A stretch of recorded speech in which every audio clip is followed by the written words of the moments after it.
حضور حاضر ہوں. فرمایا جا میری انگوٹھی پہ نام لکھوا کے لا. اس بات کی لذت سمجھو کہ حضور کام بھیج رہے ہیں. جناب صدیق اکبر نے انگوٹھی پکڑی. توجہ ہے میرے تو بات پہ؟ حضور نے فرمایا اس پہ نہ اللہ کا نام لکھوا کے لا. کس کا؟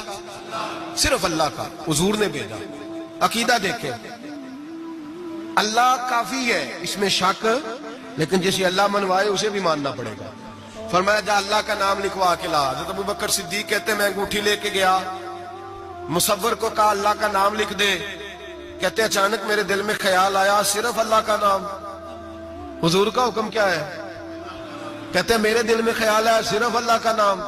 کہتے ہیں میں نے اس کو کہا میرا اللہ کا نام نہ لکھنا, ساتھ میرے مصطفیٰ کا بھی لکھ دو. صرف اللہ کا نہ لکھنا, حضور کا بھی لکھو. نبی پاک کا حکم کتنا ہے؟ اللہ کا ساتھ میرے نبی پاک کا بھی لکھو.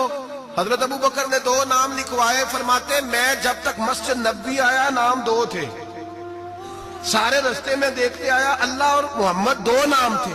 جب مسجد نبوی میں انگوٹھی لا کے حضور کو پیش کی نا تو حضور نے فرمایا ادھر آنا. میں قریب آیا, فرمایا تجھے کہا تھا صرف اللہ کا نام لکھوانا, تو 3 لکھوا لایا ہے. کہا حضور یہ تیسرا کہاں سے آ گیا ہے؟ تو 2 ہی لکھوائے تھے. تو میں 3 ہے, یہ دیکھ اللہ, محمد اور ابو بکر, تو 3 نام لکھے.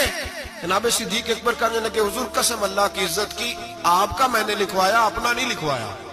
امام راضی کی تفسیر کبیر, آپ کا لکھوایا اپنا نہیں لکھوایا. اچانک حضور مسکرانے لگے. حضرت صدیق اکبر کا ماتھا چوما, سینے سے لگا لیا. نبی پاک کی آنکھوں میں آنسو, محبت کے آنسو. حضور کیا ہوا؟ فرمایا جبریل آ گئے ہیں اور آ کے کہتے ہیں یا رسول اللہ رب فرماتا ہے ابو بکر نے گوارا نہیں کیا کہ آپ کا نام میرے نام سے جدا ہو, اور اللہ نے گوارا نہیں کیا کہ آپ کے نام سے ابو بکر کا نام جدا ہو. یہ اللہ نے گوارا نہیں کیا, اللہ نے گوارا نہیں کیا.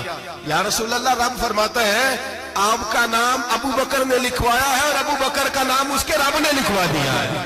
یہ عقیدہ ہے جناب صدیق اکبر کا, یہ عقیدہ ہے جناب صدیق اکبر کا کہ ہم نبی پاک کے نام سے اللہ کا نام اور اللہ کے نام سے نبی پاک کا نام جدا کر سکتے.